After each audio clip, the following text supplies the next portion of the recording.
This show is part of the RetroZap.com podcast network.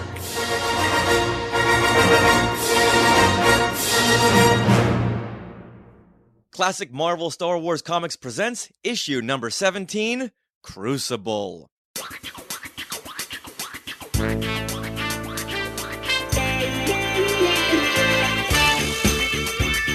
Skywalking through classic Marvel.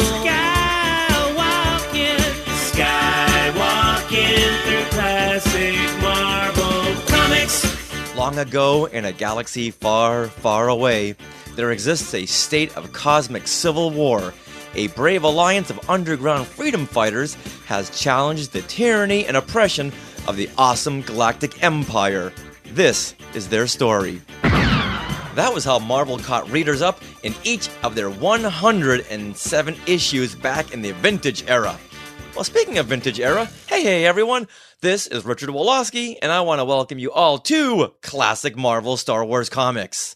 I'm here to take you through these classic stories, share memories of reading this series as a kid, and to get you caught up with these characters and vehicles since they are now starting to make their way into official canon.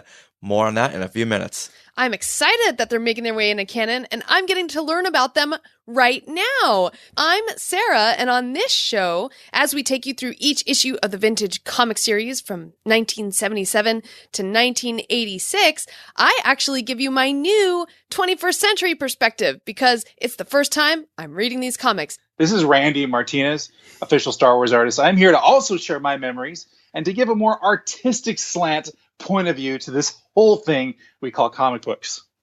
Now, before we dive into this episode where we cover issue number 17, where we see Luke Skywalker before the events of A New Hope, next week we get to see Han Solo 10 years before A New Hope in Solo, a Star Wars Story. So, Randy, what are your thoughts on Solo? Are you excited?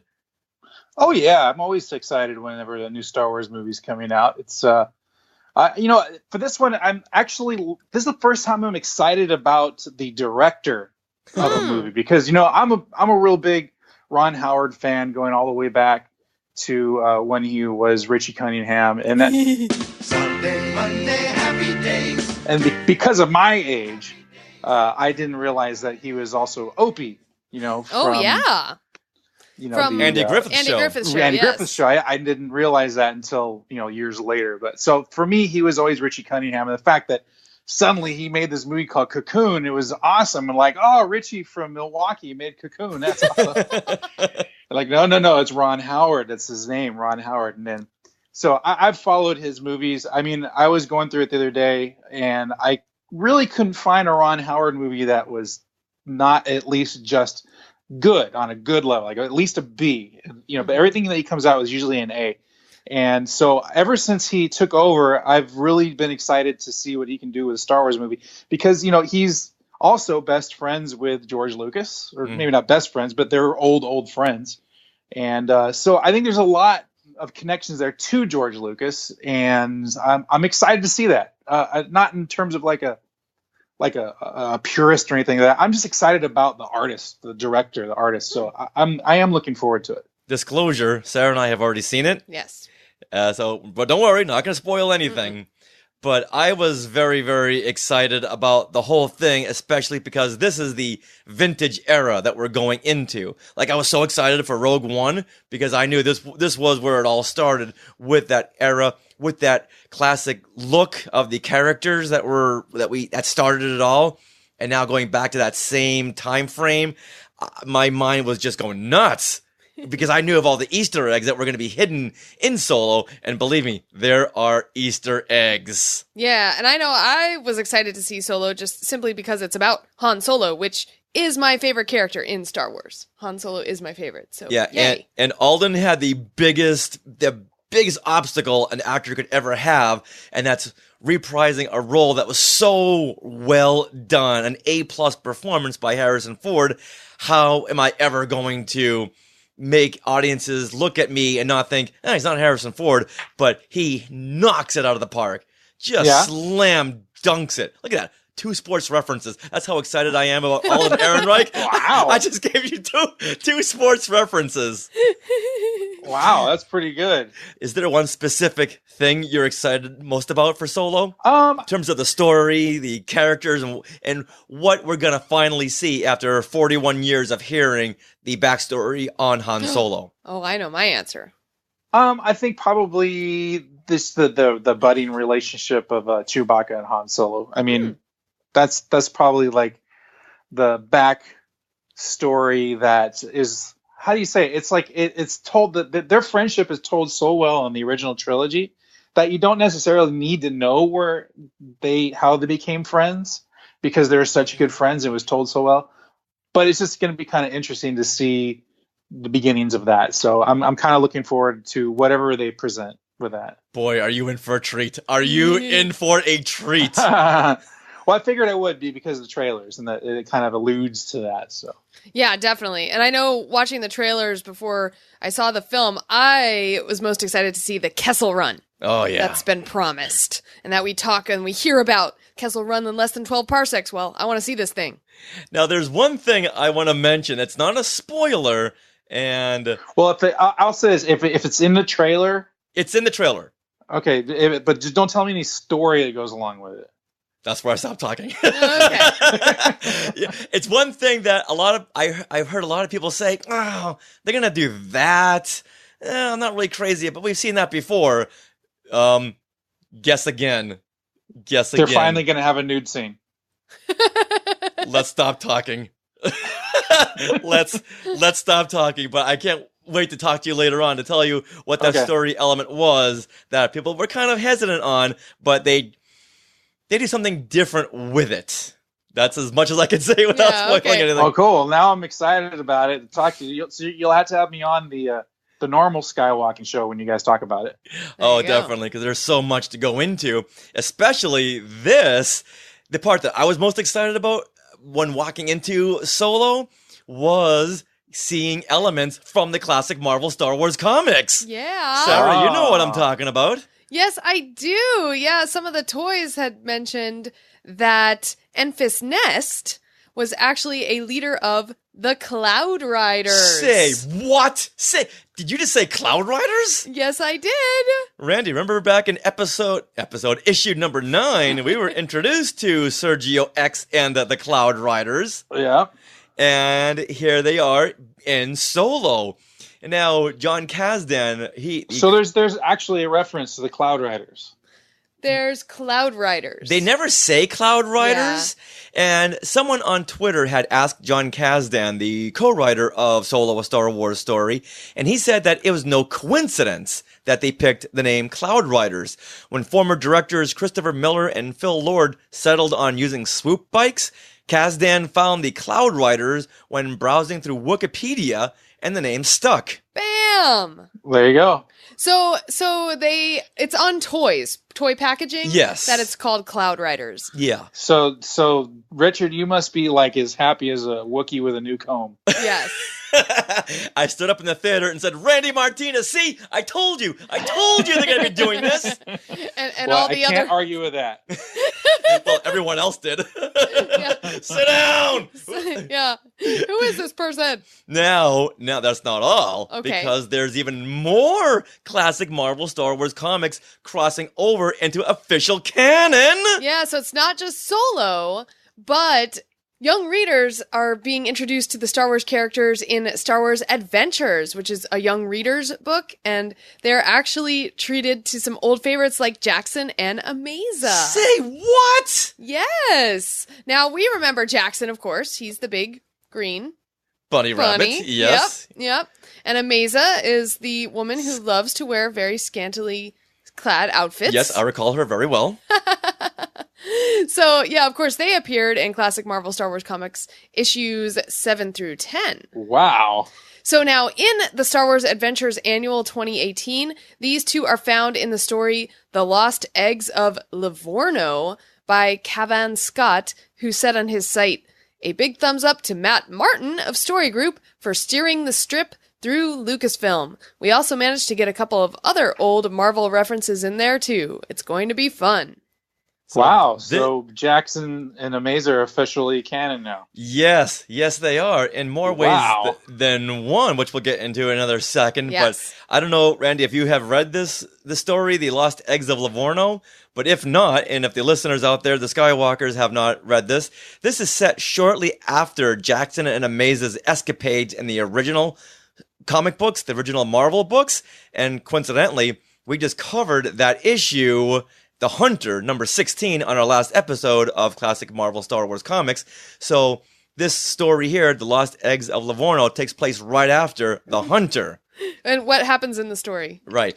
In the story, it's a fun, goofy story of the two being hired by one of the last surviving members of an avian race to safely deliver the remaining eggs away from Imperial agents to the Rebel Alliance. That's funny. So this has fun written all over it, and it has one of those surprise twist endings. Yes. And then I also noticed Jackson pop up in one of the Forces of Destiny episodes. It's the episode Bounty Hunted, and in one of the opening shots where Leia, Chewie, and R2 are walking into a marketplace, if you look to the left and kind of in the foreground that's darker, you'll see Jackson in the shadows. And it was confirmed that is Jackson. Yes. Yeah, Wow. I believe on Twitter I asked, right? Yep, And it was yep. confirmed? So who is basically are they saying Matt Martin is the champion of Jackson? Possibly. Way to go, Matt. Now, this would be a good time to remind everyone over there at the Lucasfilm Story Group to hashtag make Who Jibs Canon. See, I think they're just playing with us. They're getting Jackson in there, fine, but now it's time to show some Who Jib love. Yeah, we need some little bunnies now. Yes. Yeah, and let's not forget going back to The Last Jedi, where we saw the big Star Destroyer dreadnoughts. There's another call back to the classic Marvel Star Wars comics, so it just keeps adding up and adding up and adding up, and I just could not be more ecstatic, just so I could say to you and Randy, ha ha ha ha ha, I foresaw this. Well, I'm not holding my breath out for Don Juan Quixote. How about Sir GX or Crimson Jack? Crimson Jack needs his own standalone movie. You know what? I'm not going to spoil anything, but there could be a reference to Crimson Jack in Solo. I'm not following you, but that's okay. Well, let's move on now, though. No, I'm going to spoil some more things. No. No. See, Randy doesn't want it. So, Randy, you do your transition word. Meanwhile, Thank you. Fine. Let's move on to Crucible. Not to be confused with the 2013 Troy Denning novel by the same name, Crucible. But this, if you recall, this issue here was named The Empire Strikes at the end of issue number 16. Huh. But that one got pushed ahead to the next issue, so we'll see that in number 18. Oh, interesting. So So they actually kind of put a special issue Yes. in between. They slipped it in. They foresaw the Solo standalone film and said, Okay. hey, you know what? We need something to counter that with a young Luke Skywalker story. And I know there's going to be something called a podcast. They're going to talk about this, so let's do it for them. Thank you, Marvel. Back in 78. All right, now, Sarah, let's catch everyone up with where we left off in our last episode. Now, on the last episode, we covered issue number 16, The Hunter, where ex-stormtrooper Valance is hot on the heels of Han Solo, Luke Skywalker, and the droids.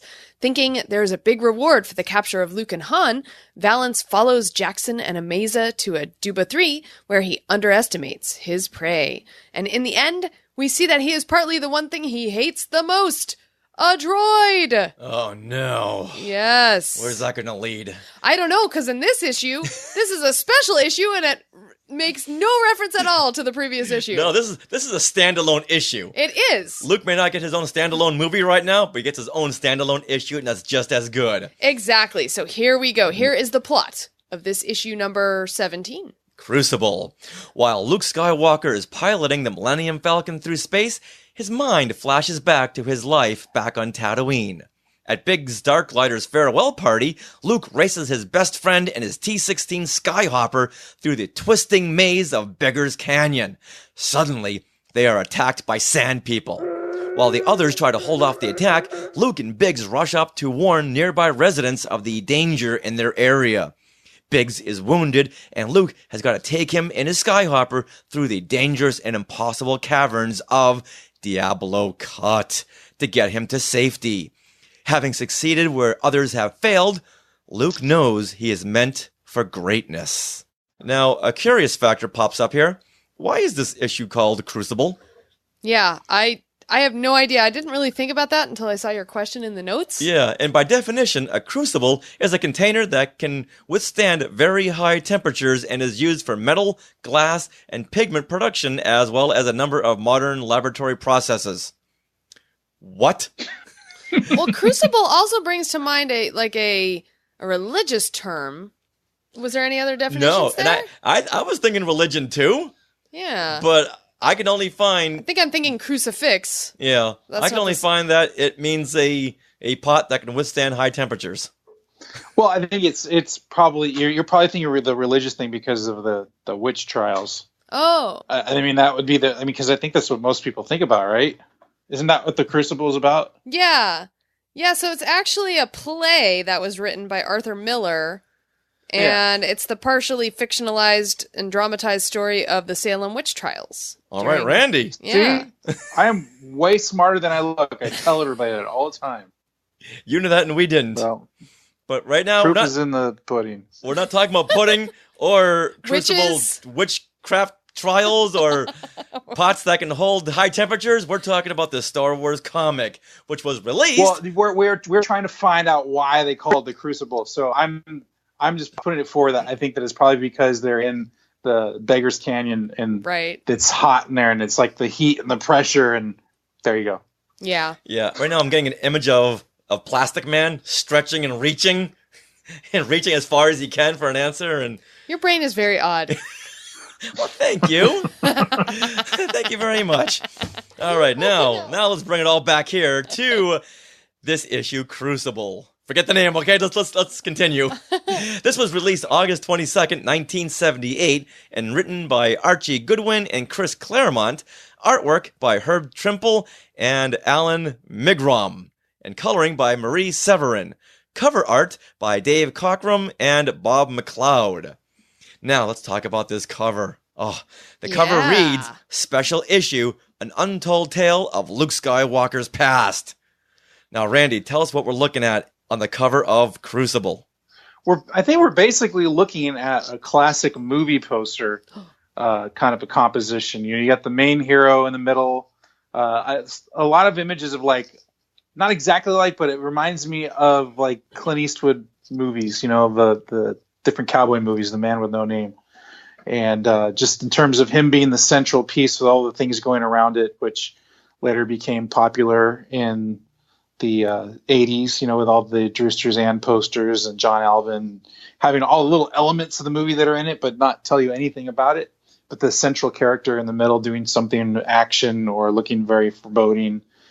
And so this is it's very solid. The color's bright red with the two big yellow suns. So it's going to grab anybody's attention as they're walking past the newsstands. That's always very important. We always bring up.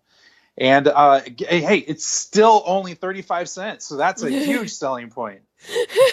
As opposed to now, where each comic book is $4.99 and you get half the pages. Mm-hmm. Yeah, but it still doesn't exactly look like Mark Hamill, not even close. But we're also, I think, at this point, if we look into the context of it, we're not seeing Star Wars on video and stuff like that back in 1978. We're not even seeing cartoons. So we basically just get representation. The comic books were their only of getting that. So they're kind of been formulating an iconic look for Luke Skywalker and Han Solo and Princess Leia. And I was going to say Chewbacca, but they still haven't gotten what they want to do with that in the comic books. But we'll get to that later. Spoiler alert, it never happens. Now, artistically, how do you see this layout where you have Tusken Raiders on one side, you have the Jawas in the middle, and the racing Skyhoppers racing to the left? Well, it's very balanced. You have the classic character going up the center of the image, and then you have a V shape behind him with a red making a big V, which is a classic shape. And it's balanced. The Tusken Raiders on the right is balanced with the Skyhoppers, and the weight of the dark brown on the Jawas helps put some weight to it. But I will say this, my one negative about this cover, which is being very nitpicky, and this is just me having gone to art school and always looking for design elements, is they kind of broke one of the big no-no rules of illustration, which is you never put the bottom of somebody's foot at the very edge bottom of the page. You either crop it or you give him a little bit of room to be standing on something. Otherwise, it just looks like it got cut in the wrong place. So design-wise, I would have pushed Luke up just a little bit so that we could see some of the ground there. And the Jawas are also along the very edge of the paper as well. So you just, design-wise, you never want to have things live like that right on the edge of the paper. Okay. That's just an old rule of thumb. But other than that, I really like this cover. Yeah, me too. It really grabs my attention, and I think, like, if I saw this on a newsstand and I saw the Tusken Raiders, I saw a Skyhopper and the Land Speeder, Jawas too, I mean, I'd be all over this because it reminds me of the film itself. And so you see a lot of elements from the actual A New Hope, which had just come out the year prior, and so I'm sure this issue was gobbled up by the masses. Oh, it was gobbled up by me, I can tell you that. I saw this on the spinner rack with the red background and the blue Star Wars logo. It just screamed right out to me, and I can say this is one of my favorite Star Wars covers. I love this. I love me some sand people. I love the Jawas. I love the Tatooine visuals.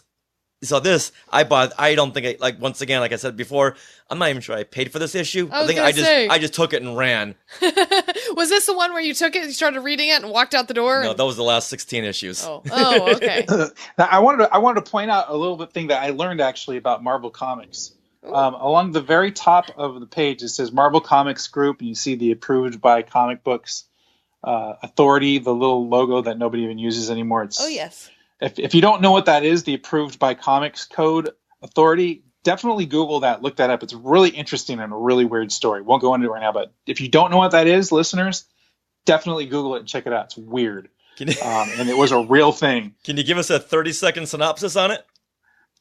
Well, it's basically there's a time in the 50s where people were blaming comic books for their kids turning bad, and they didn't want horror movies, or they had a very, very conservative, very Christian point of view. They wanted everything pointed to in anything that they published or that was supposed to be for kids, and so they were actually a huge campaign to basically end comic books because of that. And so a lot of there weren't a lot, but the big comic book companies got together and created this thing called the Comics Code, a little stamp. And basically, if you saw that stamp, it meant that comic book met the Comics Code of what these people wanted their comics to be like or didn't have. So there was no satanic stuff in it. There was no sex. There was no cursing. There was no anything like that. It was all really, really pure, I guess you would say. As an artist, it's horrible because that's totally censorship, you know what I mean? And and eventually people just stopped paying attention to it, and the code didn't mean anything, and so that's why you don't see it anymore. And it never did mean anything. There was nothing official about it. Wow. I don't think there's one parent out there who knew what that meant back in the 1970s. Well, I remember this story back, I think it was in the 60s, where Marvel Comics started doing X-Men. I think it was one of the first issues of X-Men that did not have that comic book code on it. Mm-hmm. And it was like a big deal.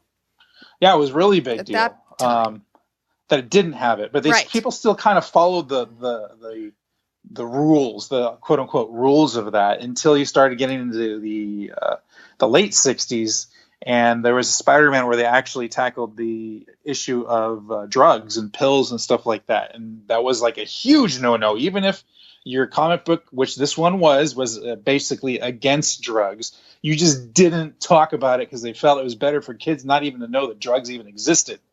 So you weren't allowed to put those in there. So that was kind of like a landmark comic book in terms of people not really caring about this code anymore and realizing you have the opportunity to buy this or don't buy it for your kids or talk to your kids.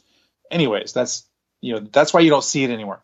Anyways, that's not even what I was going to talk about. So this tag up here that says Marvel Comics Group at the top, and they have all the info there. They actually moved that the date and the number over to the left underneath the logo, which is a Marvel icon, or at least it was for the 70s, 80s, and 90s, where you had either the heads of the superheroes, or in this case, Luke Skywalker with the planets behind him. Mm-hmm. They moved that to underneath that logo, and they finally got rid of the Marvel Comics group, that little bar across the top. In the mid 80s, they got rid of that, and they moved the logo of the comic up, which gave more room for cover art. And so cover art in the early mid 80s really took off, because there's now suddenly plenty of room, which is really only an extra inch. But if you get that extra inch and a half for a cover, you could do so much with that, which they did. And so this is kind of like, I would argue, this was an argument to get rid of that Marvel Comics group banner, because they're like, look, we got to have Luke Skywalker with his foot on the edge of the paper at the bottom. If we had an inch and a half, we wouldn't have had to do that. Randy, you brought it full circle. I give you credit. Thank you. All right, now let's read some of the Facebook comments here. I really like Eric Warren's, where he says, is this the very first prequel? Unfortunately, Eric, it is not. That would go to Splinter of the Mind's Eye, that came out March 1st, 1978. Mm-hmm. Yeah, so 5 months before this issue, yeah. Yeah. Now, I do like some of the Skywalker's comments on the crashed land speeder. A lot of them seem to zero in on that.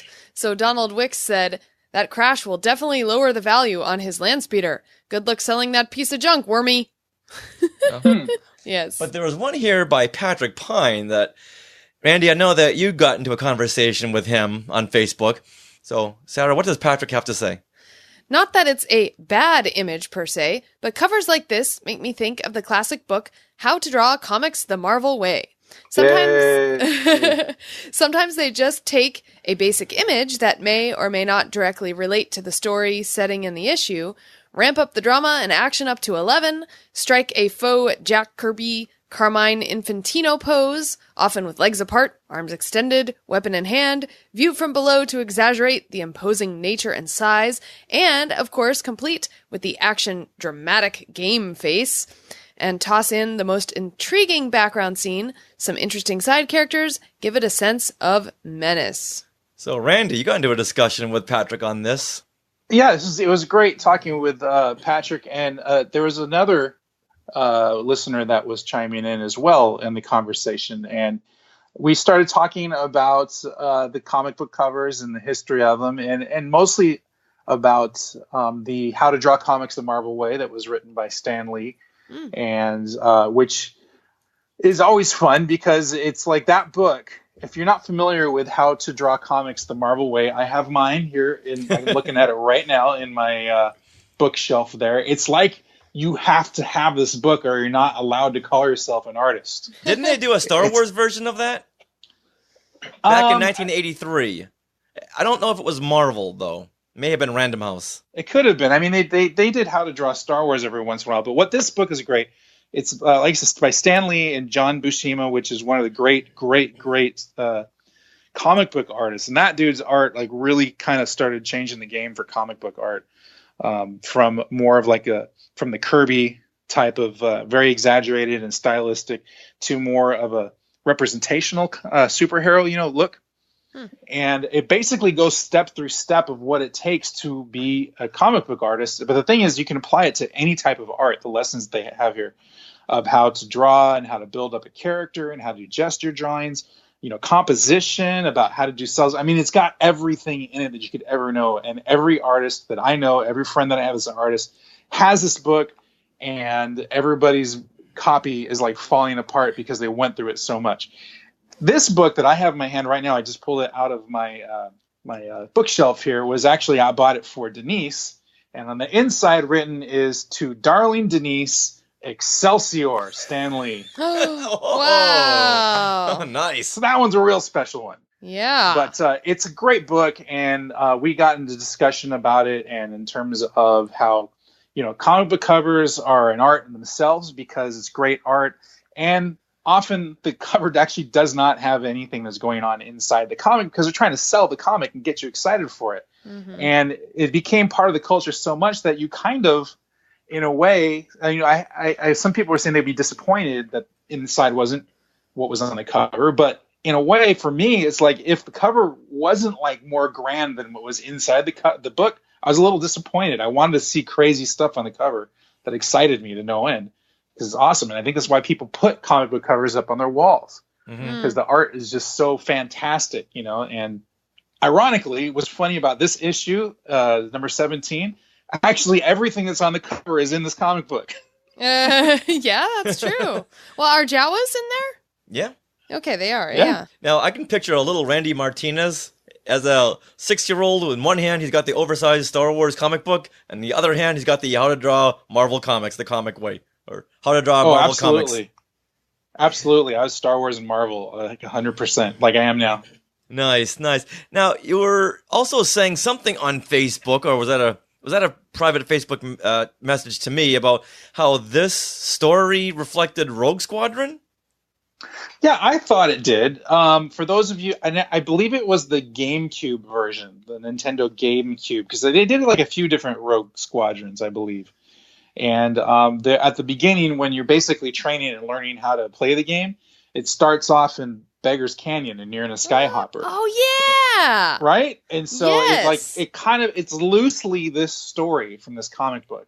Oh, okay, that's what you were talking about. Okay, yeah. I wasn't sure if that was rolled into that same conversation with Patrick Pine or that was something different. But okay, I recall that now. Now, is that Rogue Squadron? Is that the same game where you start there? That's like your training ground, but then like the next level or a couple levels up, you're on Hoth and you're going around the AT-ATs?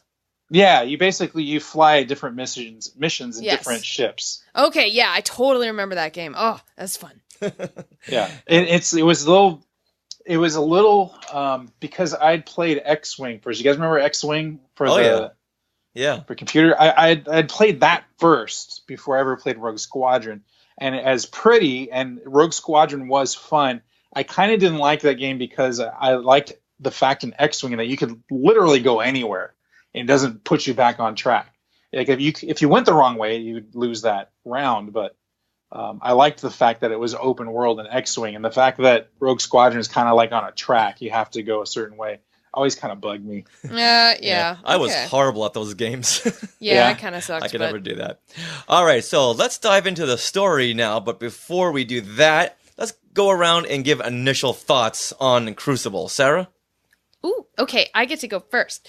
All right, so this story is really interesting because I feel it's a very different tone from the previous comics that we've read, because the previous comics, they're very much like, look at all these things that we can throw at you. Look at all this action. Look at how many characters there are. Well, this one, it's really more introspective and it's very character building in terms of Luke. So, in this issue, we just really follow Luke and his journey and his, he's thinking about Beggar's Canyon. And while the Beggar's Canyon part is very action-packed and fun, leading up to it, it's kind of slow, but good. I mean, good. And then you have your character building moment at the end when Luke realizes that he is meant for greater things. Good. Randy? Well, I really dug this issue because it actually felt like it was taken right out of the Star Wars movie. And it's got everything.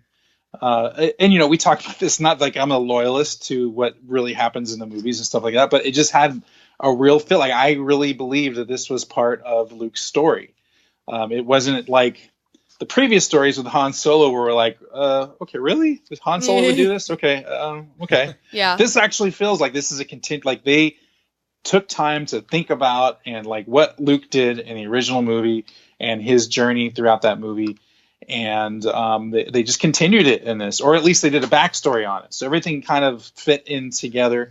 Nothing too weird in it. And I was like, wow, what was with the big change, the difference? What's the difference? And I looked at the credits. Oh, of course, it's written by Chris Claremont, who also wrote, of course, the X-Men and the Dark Phoenix story, and all that series of X-Men that he and John Byrne created in the 70s that are like considered like the greatest written comic books, at least for Marvel ever. Wow. And the Dark Phoenix story. By the way, if you guys have not read the Dark Phoenix comic, You can get that in trade paperback. You definitely got to pick that up because it's one of the best, well-written comic book series, and they have it, anyways. That's Chris Claremont. He's the one who wrote this, so it makes 100% sense that this makes sense, and it feels like it's Star Wars. Got to read that Dark Phoenix comics before the movie comes out next year. Absolutely. Oh, well, I guarantee you the movie's not going to be anything like a comic book. Well, they certainly know how to build characters in X-Men, and you two are so right in the fact that this really felt like a Star Wars story, whereas the last couple of issues, they felt like superhero army soldiers, Star Wars characters, and that kind of rubbed me the wrong way, even back in the 1970s, but I just ran with it because we didn't have any kind of streaming service. And I love the fact that we're going back to Luke Skywalker pre A New Hope, where he's still that gee-whiz kid. I really, really missed that Luke Skywalker, and now we have him back. And I love the visuals associated with Tatooine, the Tusken Raiders, the Jawas, and for the first time, we get to see Skyhoppers. Well, we saw one in A New Hope. We did in Luke's garage. Right. And later on in the comic, we'll find out why it's in the garage. Yes. So we've always, as kids, we've always known that there was such a thing as a T-16 Skyhopper. But other than being a piece of set dressing in the background in Luke's garage, we never really knew what it was. But now, this thing can do this? Mm-hmm. When I saw that on the cover, I was so in and just couldn't wait to dive into the story. Okay, here, I'm going to bring up another parallel to the movies of today, coming out today, to classic Marvel Star Wars comics. Are you ready? Oh, yeah. Okay, so this whole thing, this comic, seems born out of, like, one of the lines in Star Wars where Luke is saying, oh, this is like shooting bullseyeing womp rats in my T-16 back home. It's not impossible. I used to bullseye womp rats in my T-16 back home. They're not much bigger than 2 meters.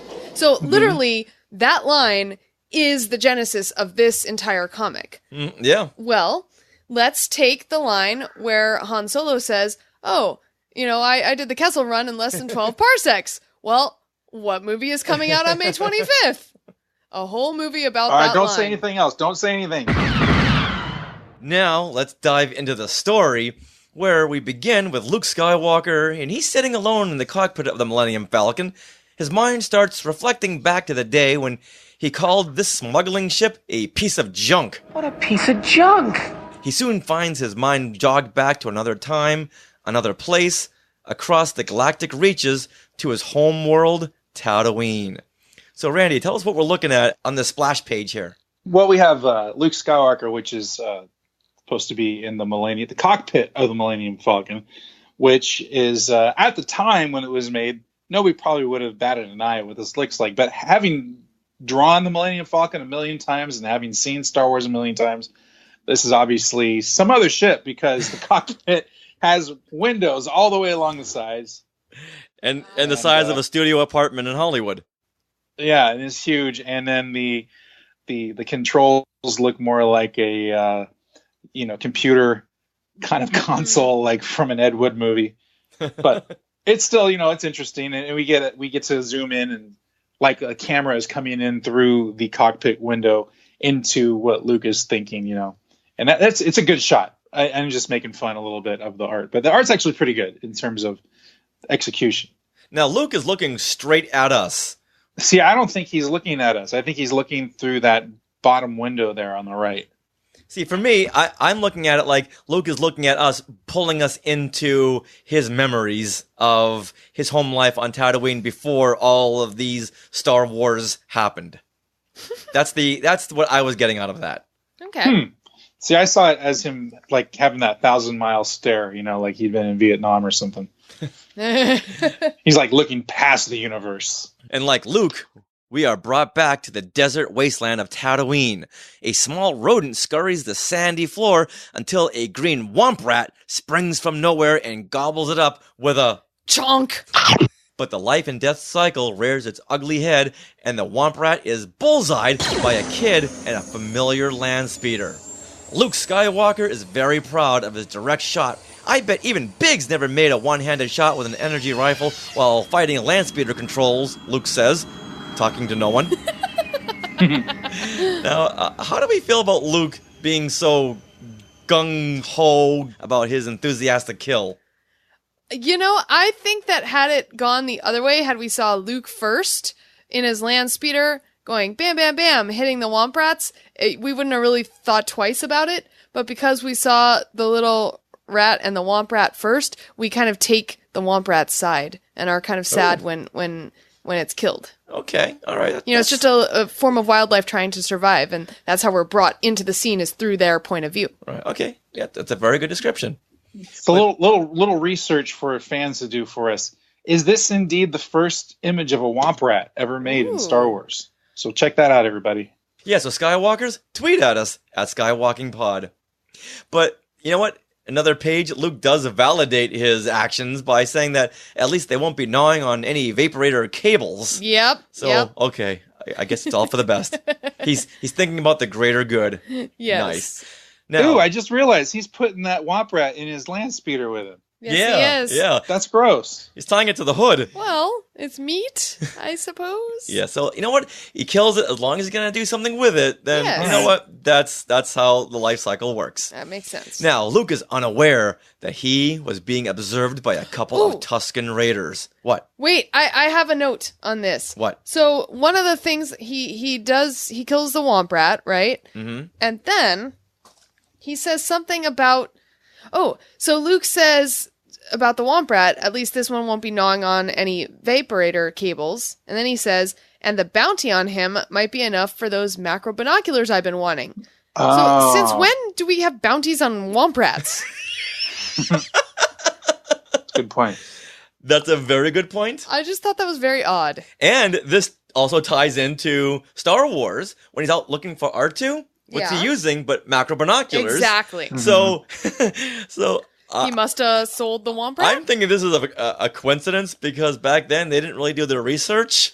So I'm guessing that it was a coincidence that they put that line in there. I don't think so, because these writers are very, very astute. If they're using Beggar's Canyon, they're using Skyhopper. Right, but you think, rats. okay, Luke's got his macro binoculars in Star Wars. Yeah. How did he get those? Let's I think develop they did. that. You know what? I'm on the side of the writers on this one. All right. I think they thought it through. Okay. Well, I'm going to side with Sarah because, like I said, Chris Claremont is a great writer. He's great at characters, but something like this. But this is part of it, though. I think he would not. It's a little detail that he would want to have in there. And I hope you two are right. I hope you two are very, very correct. Why don't you go talk I to can't him? believe we're arguing with you about something know. that's connected to the movies. Yeah. Well, just because leading up to this issue, there's been so many coincidences or things that go, huh? There's something huge in this issue, a big continuity flaw. We'll go over in a couple of minutes, which makes me think this is just a coincidence that Luke says he wants to get macro binoculars, and in Star Wars he has macro binoculars. I'm just saying, Skywalkers, what do you think? Tweet at us. There you go. Because now we're moving on to Tusken Raiders, okay? I want to move on to Tusken Raiders. Fine. I want to talk about macro binoculars more. No, we're talking about Tusken Raiders. Okay. Tatooine's life and death cycle extends no further. For now, the narration reads, and the Bantha Raiders have vanished into the wilds of the hostile Junlan wastes. I love Tusken Raiders, by the way. Me too, but what's a Bantha Raider? Were they going for... They're the Tusken Raiders riding Banthas. Yeah. Is that a thing? Have you ever heard that before, now, and since? No, but I mean, it just stands to read. It's just English. Okay. See, once again, I just think it was something they put in there, Bantha, the Tusken Raiders, let's just make up a term. They were drawing banthas, and that's where their head went? There's been too many coincidences, so that's why I think what I think. Okay. Randy, give us your line. Is that how a Tusken Raider says meanwhile? Wow. That's how Tusken Raider says meanwhile. Let's go with that. So... Now, Luke gets back to the moisture farm, and he is confronted by an angry Uncle Owen. Uh-oh. Now, Luke doesn't pick the best time to ask his uncle if he can see his friend Biggs Darklighter off before he leaves for the academy. Owen starts to go off on Luke, but Aunt Beru, who strikes a resemblance to Lois Lane... Oh, wait a minute, Lois Lane. Let's give a moment of silence to Margot Kidder, who just passed away. And now back to our story. Aunt Beru says, "You let a brother leave without saying goodbye." This is an interesting turn. Yeah. Luke wonders what happened between Ben and Owen, and Beru tells him that Owen depended on Ben to stay and help on the farm. Now, What? Did she say Ben? at this point, it was always rumored that Ben and Owen were brothers, and then in 1983, with the Return of the Jedi novelization, James Caan had written that Ben and Owen were brothers. Remember we interviewed him? Yeah. As he sat in our living room? Yes. And he said that's what Lucasfilm said, that Ben and Owen were brothers. So it was that thing that was always there, but it was just never developed because I don't think they really knew which way the story was going to go. It just started and they wanted to fizzle out, but they thought, hey, you know what? This could be something. So let's bring it up in Return of the Jedi in the novelization. So there was something back then about Ben, and this is one of those things that just kind of died with time, this rumor. Okay. Or more than a rumor because Lucasfilm started it. It died before my time because I don't remember any of this. Randy, do you recall any of this back in the vintage era? Not really, but I was just gonna point out that they like really make Owen to be like a real jerk. Like, well, did you not see the movie? No, I'm okay. See, in the movie, he's just I thought he's just being strict, and he's a little grumpy. He's a little salty, but in this is like he's just like a super villain in this movie. Like or in this comic, he's just like going out of his way to like make Luke feel like he's just worthless. I think at the end of the day, he knows he's Luke's protector, and he's got to do everything he can to protect Luke, right? And also to prosper the farm. He can't do it if Luke's always running off. So he's thinking about the big picture over here, and sometimes that's what turns you into this grumpy Gus. Okay. They have to keep on nagging and nagging. But can we talk about Aunt Beru, who looks I nothing? say maybe he's just more upset about her bad dye job. Oh, well, yeah, her hair is blue, and she's not blue. That's the lighting. Randy, tell her. And she's about 30 years younger than we see her in A New Hope. And it's just very confusing. Well, technically in comics, her hair is black because the dark blue in there. But I know, but still, let's say it's even blue. In the film, it's not black or blue. No, it's not even close. It's gray. It's salt and pepper. Yeah, salt and pepper with a little bit of brown in it, but not like this. No. Yeah, this looks like Lois Lane, circa Superman 2. Yes. Owen's like, you're in your 50s. Aren't you a little too old to be making your hair blue? Maybe that's why he's grumpy. Right. Maybe he just heard about the untimely passing of Miss Kidder. Exactly. Can you read my mind?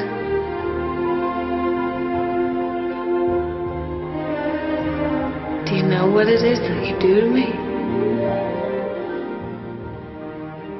I don't know who you are. All right, from there, Owen caves and lets Luke go and see Biggs off and then storms away. Now, Luke feels like a traitor for wanting to leave like Biggs did, but he just knows that there is more for him out there. Somewhere out there, beneath the two moons' light. Okay. That was very nice, very apropos. Now, let's go ahead with the story. Go ahead. Okay. All right, so Luke is in the garage. He's tuning up his Skyhopper since Biggs' send-off will be at Beggar's Canyon, which he conveniently did not tell his uncle about, and he wants his ship to be in top shape. Now, this is the continuity flaw that I was talking about earlier. Wasn't Biggs' send-off at Tashi Station like in issue number 1? Oh. Too many inconsistencies make me believe the macro binocular story you came up with doesn't exist. No, that's true. So you would have thought they would have tied it into issue number 1. Well, maybe the writers just watched A New Hope to write this comic and didn't really think about the previous issues of the comics. You know what? Just say that you're right and we'll move on. Okay, I'm right. All right. From there, Luke sits in the cockpit of the T-16 Skyhopper and starts to daydream. He ceases to be Luke Skywalker, farm boy. Now he is Commander Luke Skywalker, leading a flight of starfighters into combat. So, Randy, tell us about this first daydream panel of Luke leading his fleet. Well, he's being the commander of a it doesn't look quite like an X-wing back there, but it's definitely a starship. His outfit is definitely not Star Wars. It looks a little bit more G.I. Joe, like his name was Ace, the fighter pilot from G.I. Joe, but good enough. Whatever. Maybe he's not for the rebellion. Maybe he's for some other faction. The ships actually look a lot like these ships that Frank Frazetta came up with for some artwork back in the before Star Wars. So that's kind of interesting. Some of the reference there. Oh. Yeah, it looks like a fighter jet combined with an X-wing. So I can see where they were going with that. I really like that panel. Mm-hmm. And did Luke ever think of himself as a flight commander? I don't think his dreams ever got that big. I think he just wanted to leave Tatooine. When you're daydreaming, though, your mind can go anywhere and kind of spun out of control in this dream. And his right, dream... but when all your friends are calling you wormy, it just knocks at your confidence.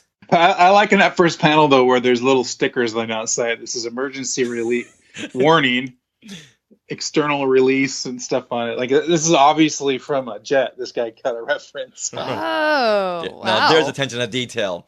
But now, in this next panel, Randy, Luke is blasting his way onto the slaver ship, and it almost parallels the Empire boarding the blockade runner in Star Wars. Mm-hmm. Did you guys catch that? That right here in this panel, if you're looking at the omnibus, page number 302, Luke and his troops, they're blasting aboard this ship like the Empire did and taking over. Okay, I can kind of see that. Right. And then the next panel, Luke gives a karate chop to the ship's captain, who's wearing a green cape for some reason, and becomes the hero. Yes. And in the next panel, he's kissing a girl that we've never seen before, but she's wearing a very short red dress. Yes, and it's a lovely hostage, and she's expressing her gratitude, and she has no shoes on, and she and Luke are standing in this puddle of green goo. And I'm not sure what's up with that. Well, you know what? As a kid, that panel was a little explicit for a 9-year-old Rich. Really? Yeah, It's not great. Well, yeah, I can definitely say that. But just her having this little tiny red dress and kissing Luke Skywalker. I knew Luke wasn't that big, and here she is on her tippy toes up kissing Luke. I'm just saying that did something for me. Now, I like a little detail in here that they did that the everybody fighting is very considerate enough to let Luke get out of his jet pilot outfit and get back into his white tunic and brown pants and wrap his legs. And it's a very considerate galactic war, I guess. Yeah, you're invading us, but go ahead and take your time, get undressed, put your other get outfit the right on. costume. Can we get you a coffee, a neck rub? We're just gonna paint the halls here bright pink while you do that. Luke, now we know that Luke dreams of pink hallways. Yeah. All right. Just as Luke's dream was getting good, Uncle Owen shakes him back to reality. Mm-hmm. Yeah. Now, the next day, several Skyhoppers are whizzing around Beggar's Canyon at Biggs's farewell party. In attendance is the old gang of Deke, Cammy, Wendy, and Fixer. What are these names? These are names from Tatooine. They're weird names. What's wrong with Wendy and Fixer and Fixer? Deke and What Cammy? the? Meh. The Fixer. Now, Luke is not there more than a couple of seconds before a Skyhopper race breaks out in the canyon. Each bend, each turn is more impossible than the last. Maneuvering room may be determined by how many coats of paint your hopper has. That is classic narration dialogue. Yeah, I love it. Well, you know what that panel reminds me of when it shows all the Skyhoppers on this canyon? It looks like the Grand Canyon. And it does actually say, Beggar's Canyon, any adult on Tatooine will tell you to avoid this twisting, mile-deep testament to the power of erosion, which is exactly, I believe, how far down the Grand Canyon goes, is a mile. It might be 2. Oh, see, now I want to see a standalone movie of Beggar's Canyon. Yes. There's some stories there. This is beginning to look like the pod racing scene from Phantom Menace. Oh, yeah. Now, as they're racing along, Luke takes the lead, but in the final stretch, Biggs pulls ahead in a daring maneuver. He fires on a burrow of womp rats, which I guess is the object of this game, and wins the race. And just as everyone is congratulating Biggs, a speeder comes over an embankment and crashes. Luke and Biggs pull a militia scout out of the wreckage, and he warns everyone about the big trouble coming. So, Randy, this is a good place to insert a comic book ad. Yay! And take a bathroom break. All right, ladies and gentlemen. So this is one of my favorite parts of the comic book experience is the ads. And for this issue of Star Wars, I have chosen to feature the amazing Energized Spider-Man toy by Remco. Now, I chose this not because it's necessarily a spectacular ad. It has Spider-Man, the toy there, at least a drawing of the toy with a web hanging from the top there, and it shows all the amazing things that he can do with a Green Goblin as an accessory pack that you could buy in terms of an enemy. But I picked this one because I always wanted this toy and I never got it. I always thought it looked so cool because, you know, he can pull stuff with his web. You know, you can put a web on his keys or in your keys, you can pull it to him. I don't know why you'd want to do that, but you could do it. And he had a flashlight, and he could throw a flashlight thing. You could put a flashlight in his hand, and it made a light. Again, I don't know why you'd want to do that, but he could do it. And then there's a helicopter. There's a Spider-Man helicopter that you could buy, and you could put him in it, and it would supposedly make the helicopter rotors spin. But the weird thing is that Spider-Man has, like, he's raising his hand up with like a permanent kung fu grip. I guess he's solid plastic. He doesn't move or anything. Yeah, it doesn't look like it. Well, because he's in the hell. Because it's a full page ad, but the pictures you see of the Spider-Man, they're drawings. They are not actual photographs of the figure. Yeah, in the same drawing, he's got that same pose with his left hand held upright, like he's hailing a taxi cab. Yes. Yeah, but when I'm a kid, it's Spider-Man, so you don't think about those things. And apparently Green Goblin doesn't do anything. He just stands there. Now, there really should be a warning on this one here where Spider-Man's hand is touching the helicopter rotor blades. Yeah, like, why would you do that? Kids, don't do this at home, okay? We know you have a helicopter, so don't put your hand into the blades because it won't turn out like what you see here in the comic book ad. Now, does it say anywhere how big this figure is? Yes, 13.5 inches. Oh, wow. That's a big... He's big. That's that's taller than all of my Forces of Destiny dolls. Yes, it is. Yeah. Now, as much as I wanted this toy, and I envied my friends who had it, Richard, you told me something interesting just before coming on air today. Yes, that I had this toy, and if I can find it, you can have it because it never worked. Oh! It never, ever. You look at this ad and think, wow, he can hold a flashlight, and he can pull your mom's car keys with a spider web, and yeah, he couldn't do any of that. And he was just molded in that one position. So weird. That's pretty lame. When he didn't have him doing anything, he just looked like he was trying to give you a high five. It's like, okay, Spider-Man, how many high fives can I give you? Good old Remco. Now, does he have batteries or anything for that light? Yeah, that's what I was going to ask. How is it supposed to work? You know what? I don't recall. I think I got bored of this in like 3 minutes. Yeah. Because you had the Mego toys, so why would you need this? I know they weren't as big. They were only about 8 inches. But they had like 6 points of articulation. Wow. Yeah, they moved. Yeah. And this didn't do anything. So, Remco, phooey on you. Well, now that my childhood dreams have been crushed, the excitement of ever owning this thing, now I don't care. It's like, you can keep it. It sounds stupid. It's Energized Spider-Man with Spider Sense. Battery not included. Turn the Spider Sense activator. Red Dragon appears to go into action. Attach the web climber. Flip the switch, and he climbs automatically. Energized Spider-Man. The motorized web. It pulls. It lifts. The Spider Light to climb at night. The Spider Copter sold separately with Spider Sense panel. The power pack turns on the copter. We want to get the Red Dragon. Energized Spider-Man with Spider Sense comes with communicator. Spider Copter sold separately from Remco. Awesome. Now, there's one other ad that I want to bring up. That's the centerfold ad with Dr. Doom pointing right at you, the comic book reader. Wow. And it says, "Heal, Super Dogs. It's the infamous Milk Dud Super Dud Sweepstakes." Like in giant letters. There's way too much reading in these descriptions. Yeah. So I didn't read it, but I just wanted to read, "Heal, Super Dogs." Was that a Dr. Doom-ism? Super Dogs? What is that? I've never heard him say that. And once again, there's way too much reading in this ad that I could never get through this. There's more reading in this ad than there is in the whole comic book. That's not my thing. Yeah, and like Dr. Doom's supposed to be like him and Reed Richards, the most brilliant minds on Earth, and yet he has these stupid little scenes like super dogs, milk duds, super duds. Even skimming it, I can't get the gist yet. Yeah, no, not at all. All right, so I'm bored of this. Yeah, me too. That's why I never entered. I like how there's so much writing, and then they every once in a while they put a little drawing of Dr. Doom to remind you that he's the one telling you all the stuff Yes.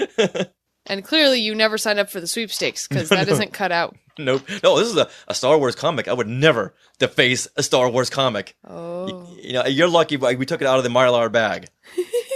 Maybe that's the key to being the rebel spy, is that you're the one person who never entered the sweepstakes. Oh. So I'm off the grid. That's why they can't find me. You know what? Suddenly I feel better about having gone on Star Tours 13,000 times and never being chosen once, where, Sarah, you've been chosen 8.5 times. Yep. And now, on with Crucible. Now, the militia scout has just crashed right in the middle of Biggs Darklighter's party. Oh, way to bring the party down. I know, and he warns everyone that Tusken Raiders are on the rampage, and they are as mad as rock hornets. I think they need their own standalone movie, too. I think so. Apparently, a supply caravan of smuggled blasters accidentally polluted one of the Sand People's sacred wells, so now they are not far behind him, and they are not happy. Fatum! A blast comes out of nowhere, destroying a skyhopper. A firefight erupts between the Tuskens and the Biggs farewell party. Luke and Biggs make a run for Luke's hopper when suddenly a Tusken Raider blocks their path. Biggs shouts, "Blast them in their ability to pop up out of nowhere!" The Tusken throws his gaffy stick and strikes Biggs in the shoulder. Luke fires his blaster, killing the sand person, and an explosion of light. Bracow! Now, is that the sound of the sand person or the sound of the blaster? I don't know. Randy? Oh, so, okay, sand person. Sand person is right. All right. Now, Randy, I don't want to foreshadow what my favorite panel is, but talk to me about this panel up where the Tusken Raider is popping up out of nowhere and about to strike Biggs, because I love this panel. It's pretty cool. It actually reminds me of the original Star Wars movie when Luke is attacked by the Sand People, when they pop up out of nowhere. Uh-huh. And they get Luke, and it's pretty important. You know, it reminds me a lot of a classic Frank Frazetta painting, where you one of the Frazetta things that he always did, and this is mostly because it was for their book illustrations, is you'd see the monster in all its glory in front of you, facing you, and like he's threatening you.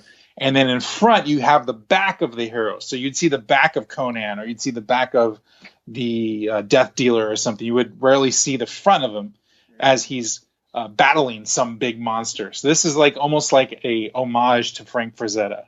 Huh. All right, now Luke gets the wounded Biggs to a skyhopper, and they blast off in an attempt to find a Medidroid. Biggs tells Luke to stay low, because if they go too high, they'll be sitting ducks for the Tuskens with their long-range blasters. How many times has the word ducks popped up? We've never seen another earthbound animal pop up like we have ducks. So that's very interesting. We can't get the shield generator fixed. We'll be sitting ducks. Well, they are on Naboo, right? Yes, they are. They never even tried to digitize those out, too. Wow. Just let them stay. We've already introduced ducks in the Star Wars universe and the novelization, where Ben makes a comparison to Luke about ducks. Yep. And now Where here we are in again. Naboo?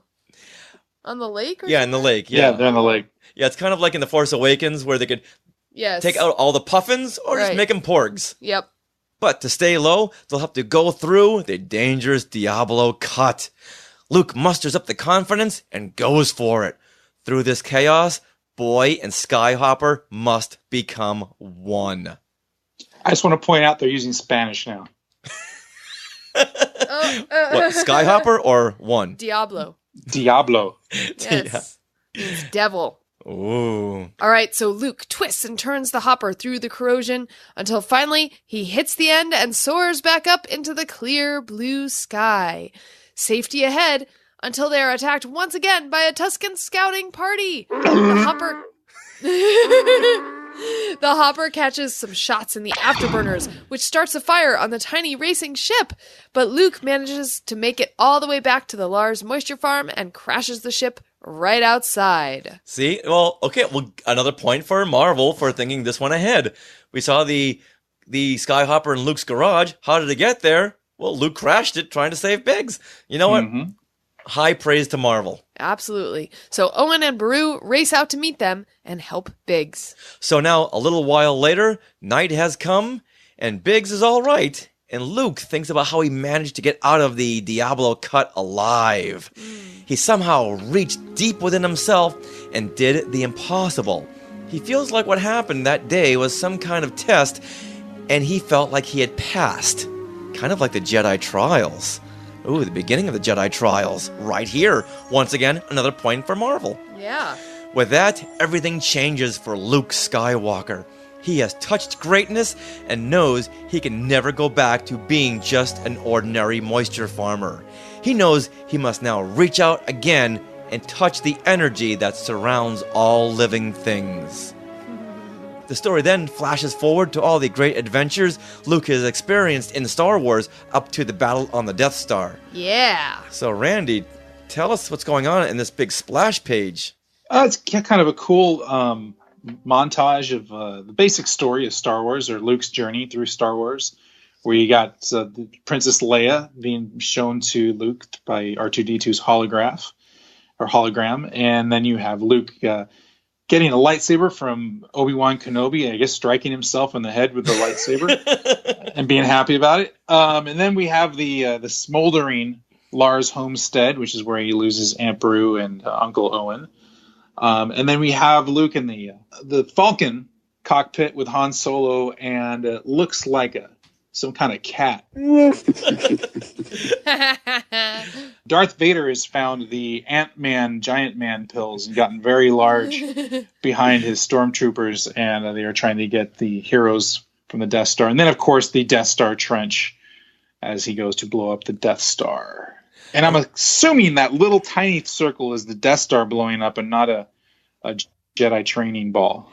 Yeah. Right? You know what? I did think it was the remote that Luke was practicing with. Yeah. But yeah, that has to be the Death Star. Yeah, okay. I love the way that Vader is placed over here. I know there's a large looming head right behind his army of stormtroopers, and Luke, Han, and Leia and Chewie are firing. So you see this firefight in the hallway, and behind them is the giant looming head. I've always loved the image of the giant looming head because we've always associated that with the vintage Star Wars. And you know what, Richard? What color are his eyes? His eyes are red. Ooh. Another point for Marvel. Well, it's a very striking image, and the entire splash page here, even though it's a collage of pictures, is very, very well done, I think. It captures the excitement of the entire New Hope movie. Very, very vintage. Love it. Except for Chewbacca as a Bijan or whatever kind of. All right. Well, from there, Han Solo wakes Luke out of his flashbacks. Hey, kid, don't turn space happy on me. Wait, what? Space happy. Random. I guess it has to be space in order to become Star Wars. Right. Yeah. Yeah, I don't get it. Don't get happy on me. Don't get space happy on me. What? Maybe it's a plan. Slap happy. Oh, okay. All right. Well, then Han apologizes for leaving Luke so long staring off into deep space. Luke says, right now, I'm exactly where I want to be. Aww. The end. And the Millennium Falcon bursts into outer space with this nice little nebula going on in the background, and you just know there's adventures to come. So, after going through this issue, Crucible, what's your afterthoughts? I really like this issue in terms of its placement in Star Wars lore. It really feels like a well-written, thought-out backstory for Luke. It helps show where he is able to have those piloting skills. It shows how he basically always steps up without question, is always the optimist. Yeah, and that leads us into A New Hope, that we find that he is there when he first becomes the big hero, but we see now that he has already been a hero. It's already in his nature. Yeah, I really like the fact that this issue focuses on one character, we have Luke, and just his journey and a little bit of character building. And yes, there's action and adventure in there, but it's mostly that focus on one character. I just really, really appreciate that. And I wish, and I don't know, but I hope there's more comics like maybe focusing on just Han or just Leia, you know, just some of these other characters. Or Governor Quarg. No. Well, you know what, Sarah? I owe you the biggest apology. Yes? You had said, hey, are there Jawas in this issue? After looking at the cover. Yeah. And I've got to say that there are no Jawas in this issue. Oh, my. Thanks for playing. And you know what? And I just assumed that there were Jawas because of the cover. And we do see future issues of Jawas scavenging broken down land speeders. Right. So my head just went there. So, Sarah, you were right. Wow. No, actually, she's not right. Now you're both wrong. Don't they scavenge the Skyhopper? Oh, there at you some go, right point? there. There you go. Okay. The microphone cord was in my way. Apology should be rescinded. Redacted. But no. You're Redacted. married. Just keep it out there. Right. Now, I'm going to go back to saying what I said originally, and that I love this issue because we do see Luke's Tatooine life. I like the fact that he's the gee-whiz kid, but yet there is that trace of heroism in his nature. Mm-hmm. We get a chance to see him fly like he boasts about. He's going through Beggar's Canyon. He's going through Diablo Cut, and he makes it with not with ease, but he makes it, whereas no one else ever could. Exactly. So I'm glad they're filling in a lot of blanks, especially with those macro binoculars, because for 41 years, I've always wondered how Luke got his macro binoculars in Star Wars, and now we know. All right, with that, let's go over to our favorites. Yes. Favorite part. Woohoo! If you're looking for adventure this summer, escape with Marvel Comics. Fight crime with Spider-Man. Meet the Fantastic Four and watch Captain America in action. May the Force be with you as you battle the evil empire in Star Wars. Discover the secrets of the South American jungle in Raiders of the Lost Ark. And with Marvel Comics, you're never alone because they can go with you in the car or to the park, even on a rainy day. Marvel Comics are your ticket to fun and adventure this summer. All right, so Sarah, what was your favorite line of dialogue?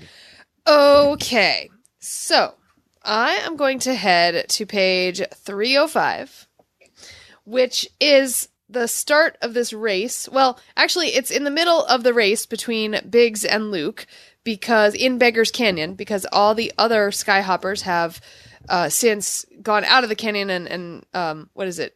What do you call it? Forfeit. Thank you. Yes. That's the word I'm looking for.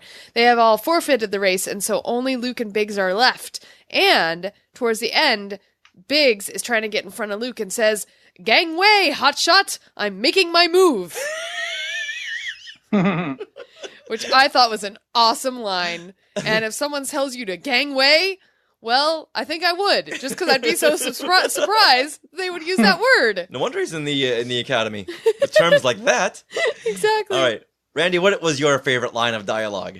My favorite bit of dialogue is not necessarily dialogue. It was in the writing, in the script. And it's when Luke is getting a nice smooch there from one of the slaves that he has saved. Yes. And it says, "Then it is over, except for a lovely hostage's gratitude." My favorite piece of dialogue is right here. "And the promise of even greater adventures to come." Wow. That's hot. You boys are stuck on that. Yeah, that one panel. You know what? I need that framed. Really now? Yeah. You guys know what they're talking about, though, right? No. Go ahead and tell us. What are they Well, he's starting one of them right now in this panel. Okay. All right. I'm going to go to my favorite line of dialogue. Okay. And I foreshadowed this earlier when Biggs says, "Blast them and their ability to pop up out of nowhere." I can't tell if he's being sarcastic or if that line is meant to be funny. You know what? I think the writers wrote that line and didn't even say it out loud. Because if you said it out loud, it's a whole lot different. It's almost like a Deadpool breaking the fourth wall kind of line. Yeah. Yeah, it's too on the nose, but yet, yeah, if they're meaning it for it to be funny, 10 points to Marvel. All right, now let's go on to your favorite panel. Okay. So, Randy, what was your favorite panel? So my favorite panel is when the Skyhoppers first all go into the canyon, and it's a point of view from down in the bottom of the canyon. You can see the Skyhoppers coming down into it. Luke Skywalker's white Skyhopper in the lead.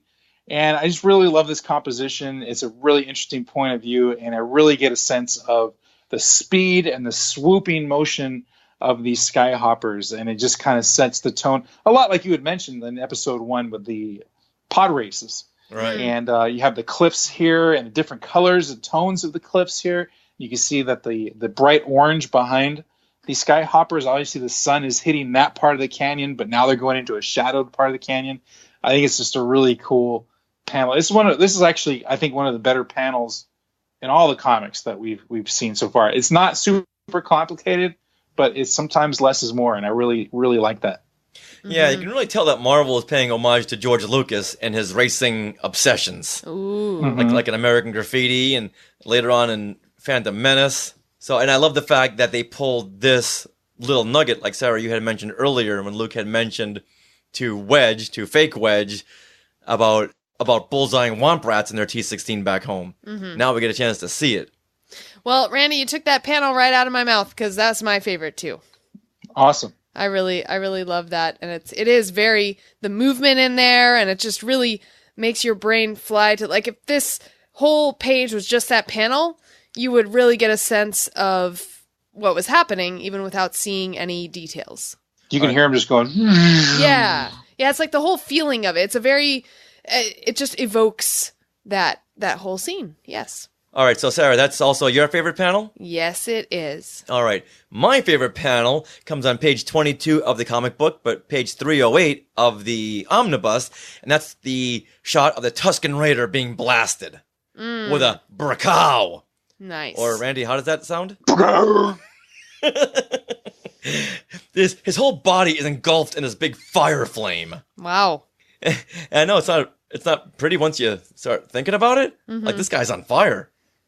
But I really like the fact that he's at a canted angle, but yet the panel isn't. And there's just so much energy and angle to it. I guess if you shoot a Tusken Raider at this close of a range, their whole body will just erupt. Wow. And then the next panel, all you see is the gaffy stick on the ground in a puddle of brown goo. Gray goo. Ugh. Hey, interesting. All right, now, Sarah, what is your most non-Star Wars moment or line of dialogue? Okay, so you know what? I don't have one. Because this issue, they paid attention to all those lines of dialogue in Star Wars, between Beggar's Canyon and the T-16 and the Womp Rats. Like, I really thought this stayed true to Star Wars. Yeah, okay. But if I had to pick, I will pick one because I didn't bring this up earlier. On page 306 of the omnibus. That's kind of how I felt with the panel. How do you pick just one? I know. On page 306 of the omnibus, Deke is looking at Luke and Biggs as they're walking back after successfully navigating the Beggar's Canyon. And he says, "Here they come, 2 shooting stars that can't be stopped." So Luke and Biggs are related to shooting stars. And why I find that amusing is because it doesn't remind me of Star Wars. It actually reminds me of my very first soccer team when I was 7. We were called the Shooting Stars. So then that should be your favorite line of dialogue. It's too late. That other Too one late. is my favorite. So Okay. this is the most un-Star Wars moment because it reminds me of something that's not Star Wars. Okay. There you go. I got something just popped in my head about that. Okay, so to me, what that is calling to is when Biggs says to Luke when they're in the hangar on Yavin 4, and he says to Luke, "They'll never stop us." Remember he says that? Right, yeah. Hey, Biggs. I told you I'd make it someday. It'll be like old times, Luke. They'll never stop us. Okay, so I'm saying, well, let's reference that. But wait a second. This is 1978. That scene was not in Star Wars in 1978. No. But if memory serves, it might have been, let me look in the omnibus here, it might have been in the comic, because this is all based on the shooting script that they had gotten. That's why you see the Jabba scene and scenes you don't see in the film. That's true. They got that. Let me see here. Check this out. On page 96 of the omnibus, Biggs says to Luke, "It's going to be like old times, little buddy. We're a couple of shooting stars that'll never be stopped." Oh, there you go. Wow, that's pretty good research by the right Chris Claremont again. Yeah. Gotta give some love to Archie Goodwin as well. Yeah. And some love to me for bringing up that line. Yes. Absolutely. Yeah. And some love to Randy for pointing out that we've heard it somewhat before.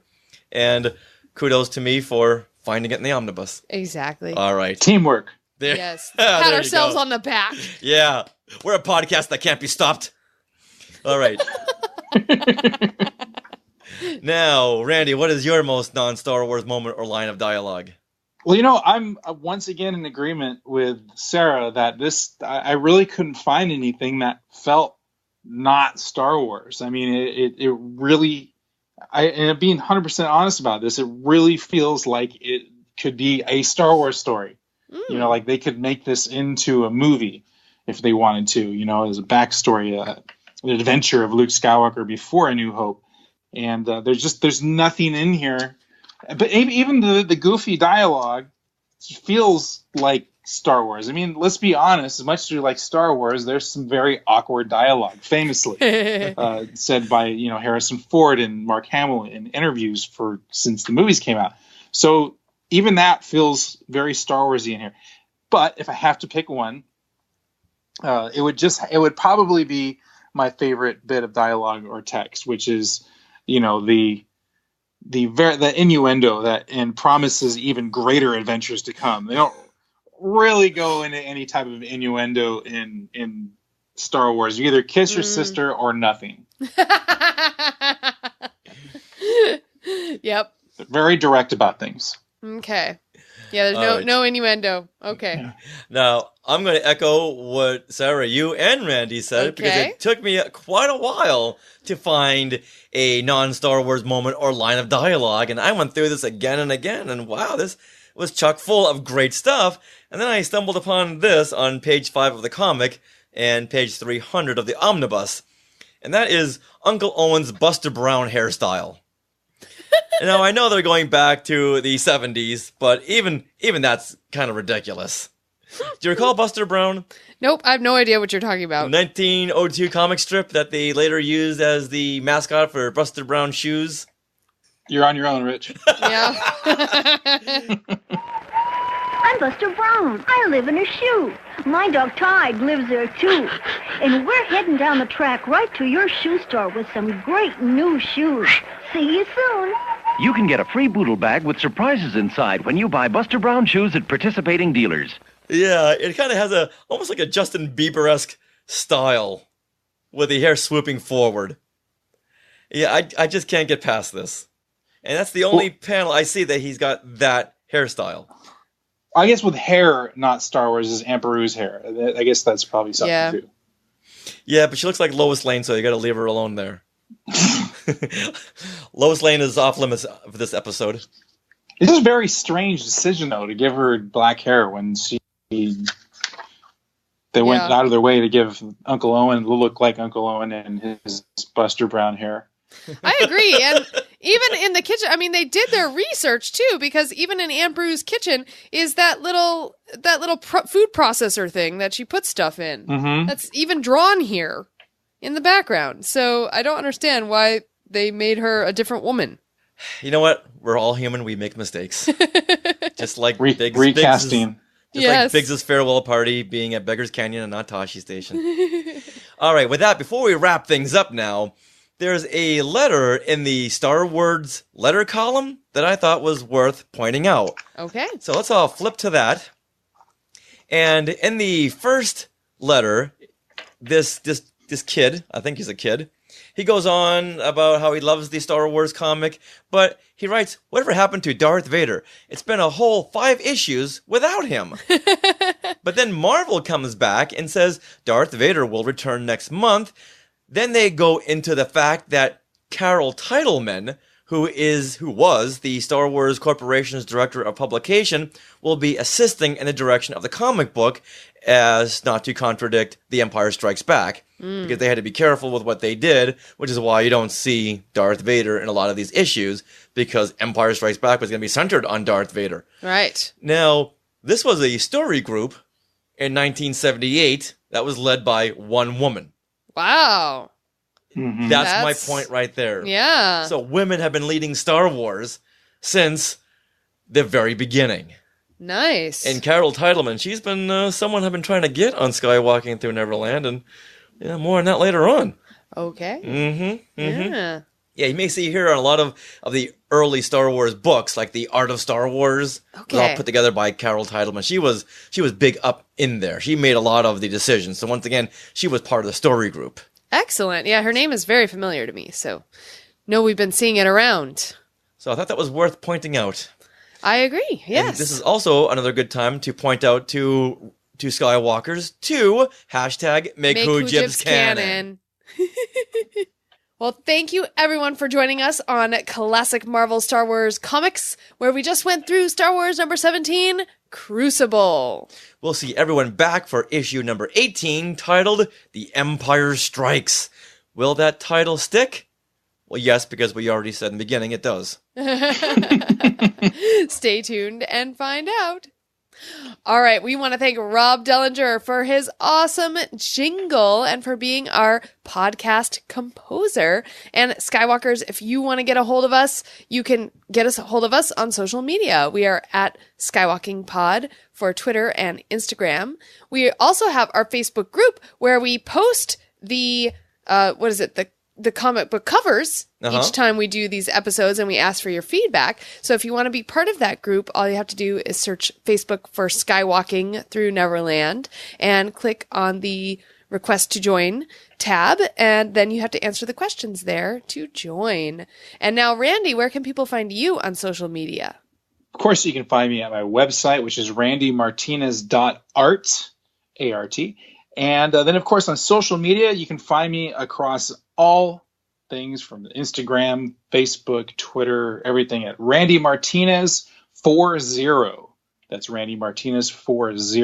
And you can find me on any social media. And I also want to let everybody know that since this is spring and it's time for spring cleaning, I am actually having a big spring cleaning sale at my store, which is randymartinez.storeenvy.com.